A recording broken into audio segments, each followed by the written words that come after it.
Selamat datang kembali di pembelajaran kimia. Sebaiknya sebelum kita memulai materi, kita berdoa terlebih dahulu. Materi yang akan kita pelajari pada pertemuan kali ini adalah menentukan pH larutan asam dan basah. Kalian mungkin pernah mendengar istilah air alkali atau mungkin pernah ditawari untuk mengkonsumsi air tersebut atau bahkan ditawarkan untuk membeli mesin produksinya. Beberapa informasi tentang air alkali ini pasti akan selalu menyertakan manfaatnya untuk kesehatan. Beberapa klaim menyebutkan bahwa air ini dapat memperlambat proses penuaan, bahkan dapat mencegah berbagai penyakit kronis seperti kanker. Akan tetapi, pernahkah muncul dalam benak kalian bagaimana proses air tersebut dapat membuat tubuh terhindar dari berbagai penyakit dan memberikan manfaat lainnya? Hingga saat ini, manfaat air alkali terhadap kesehatan tubuh masih menjadi hal yang kontroversial. Banyak ahli kesehatan yang meragukan manfaat mengkonsumsi air ini. Pada umumnya, mereka beranggapan bahwa belum cukup terdapat bukti ilmiah untuk dapat mendukung manfaat air alkali ini bagi kesehatan. Kata alkali yang digunakan pada istilah air alkali merujuk pada kadar pH.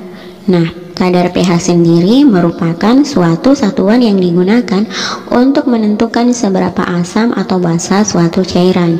Kadar pH memiliki rentang nilai dari 0 sampai 14. Konsep pH pertama kali dikenalkan oleh kimiawan Denmark Laurits Sørensen pada 1909. pH atau power of hydrogen adalah derajat keasaman yang digunakan untuk menyatakan tingkat keasaman atau kebasahan yang dimiliki suatu larutan. Ia didefinisikan sebagai logaritma aktivitas ion hidrogen yang terlarut. Koefisien aktivitas ion hidrogen tidak dapat diukur secara eksperimental, sehingga nilainya didasarkan pada perhitungan teoretis. Skala pH bukanlah skala absolut. Ia bersifat relatif terhadap sekumpulan larutan standar yang pH-nya ditentukan berdasarkan persetujuan internasional. Pengukuran pH sangatlah penting dalam bidang yang terkait dengan kehidupan atau industri pengolahan kimia seperti biologi, kedokteran, pertanian, ilmu pangan, rekayasa keteknikan, dan oseanografi. Tentu saja bidang sains dan teknologi lainnya juga memakai meskipun dalam frekuensi yang lebih rendah. Nah, untuk tahu lebih lanjut tentang cara menentukan pH, silahkan saksikan video berikut sampai selesai. Selamat menyaksikan. Kita mulai dari definisi pH. pH diperkenalkan oleh Sørensen pada tahun 1909. pH merupakan derajat keasaman atau kebasahan dari suatu larutan. pH menunjukkan aktivitas ion hidrogen dalam larutan. Untuk menghitung pH terlebih dahulu, kita harus mengetahui konsentrasi larutan. Ada dua rumus konsentrasi larutan yang biasa digunakan, misalnya menggunakan molaritas atau menggunakan rumus pengenceran. Rumus untuk menghitung pH untuk asam, pH sama dengan minus log konsentrasi H+. Derajat keasaman suatu senyawa berbeda-beda. Ada yang bersifat asam kuat dan ada yang bersifat asam lemah. Semakin kecil nilai pH atau semakin mendekati skala 0, maka tingkat keasamannya semakin kuat. Sebaliknya, jika nilai pH semakin besar atau mendekati skala 7, maka tingkat keasamannya semakin lemah. Begitu pula dengan basa, semakin besar nilai pH atau semakin mendekati nilai 14, maka nilai kebasahannya semakin kuat. Sebaliknya, jika nilai pH semakin kecil atau semakin mendekati nilai 7, maka tingkat kebasahannya semakin lemah. Kekuatan asam dan basa ditentukan oleh derajat ionisasi atau alfanya. Banyak sedikitnya ion hidronium dan ion hidroksi yang dilepaskan. Asam dan basa dalam air akan mengalami reaksi penguraian menjadi ion yang merupakan reaksi kesetimbangan. Oleh karena itu, kekuatan asam dan basa dapat dinyatakan oleh tetapan kesetimbangannya, yaitu tetapan ionisasi asam atau Ka dan tetapan ionisasi basa atau Kb. Jika konsentrasi dan derajat ionisasi asam diketahui, maka konsentrasi ion H+ juga diketahui. Asam lemah mengalami ionisasi tidak sempurna di dalam larutannya. Kita lanjut ke menghitung pH larutan basa. pH larutan basa kuat dapat ditentukan hanya dengan berdasarkan konsentrasi ion OH-nya. Untuk mencari konsentrasi OH- digunakan rumus M dikali valensi basa.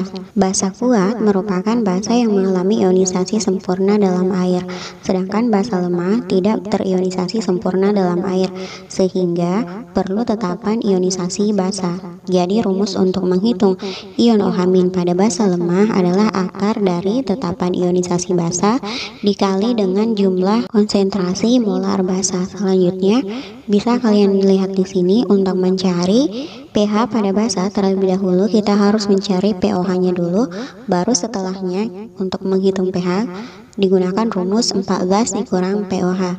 Untuk lebih jelasnya di sini ditampilkan contoh yang termasuk asam kuat, asam lemah, basa kuat dan basa lemah.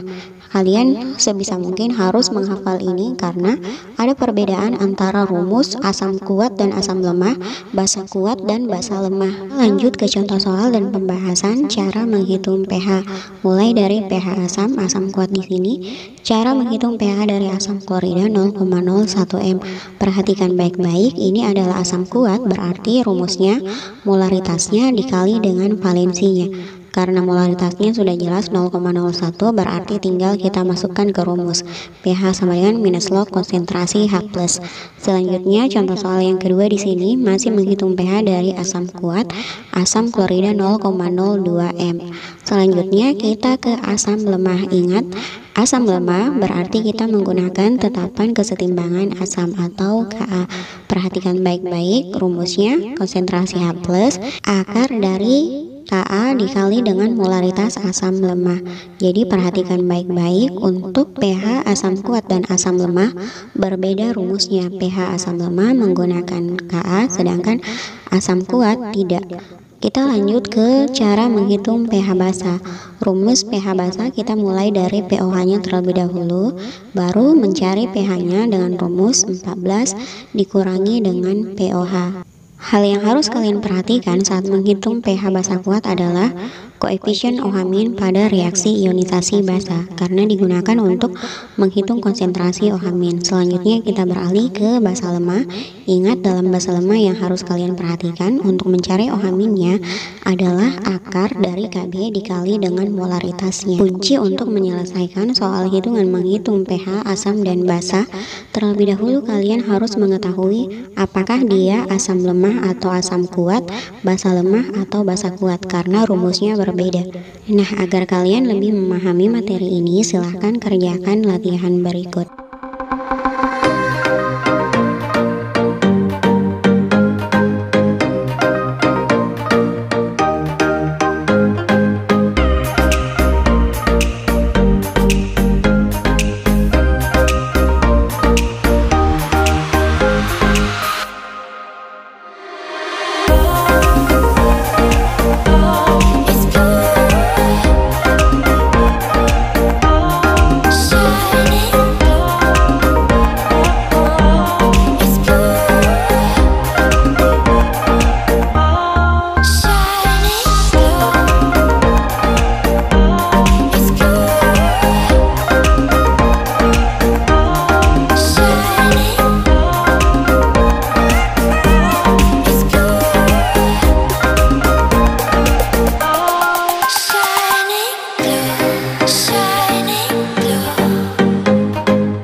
Nah, itulah pembahasan kita tentang cara menghitung pH larutan asam dan basa.